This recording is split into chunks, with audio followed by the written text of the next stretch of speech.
और मिजाज अरे वाह वाह वाह वाह वाह वाह, कोई जवाब नहीं।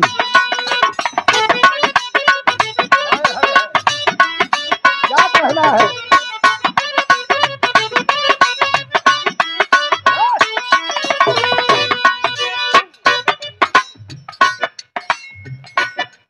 देखा ये फिल्म का गीत बा, हीरो हीरोइन के बीच में गीत बा। कल से आप लोग अपने हिसाब से माइंड कर लिया। राजेश भैया कहाँ हो? हुआ न कोने मत रहा। दुल्हन कहत बा, का कहत बा? सिहरे बदन राजा, सिहरे बदन राजा, बिगड़त मन राजा, रतिया के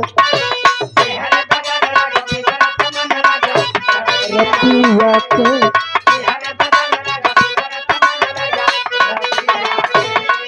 पार लेखक सिहरे बदन राजा, बिगड़त मन राजा, रतिया के छागल छम छम करे, चूड़ी खन खन करे, हथिया के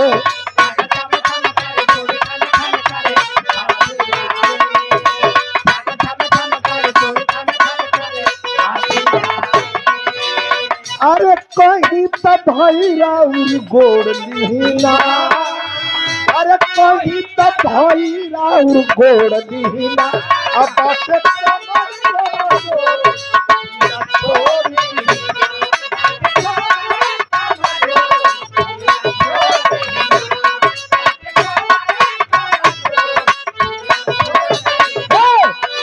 सिहरे बदन राजा, बिगड़त मन राजा, रतिया के छम छम करे, चूड़ी खन खन करे, हथिया के अरे कहीं तो भाई राउर गोड़ लीना, अरे कहीं तो भाई राउर गोड़, अरे बाटे कमर कमजोर या छोड़ लीना।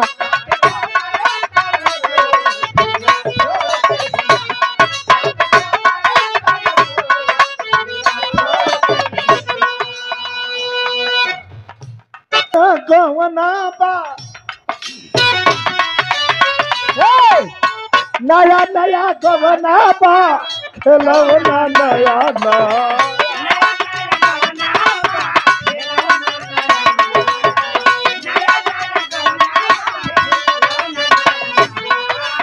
बार लिखे वाला बिरहा का लेखक बिरहा।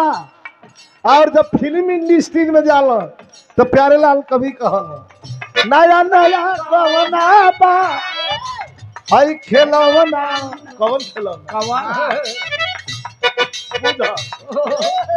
नया नया गवना बा, हई खेलवना नया नया, आई अपना में हर पतनी करी ना बा।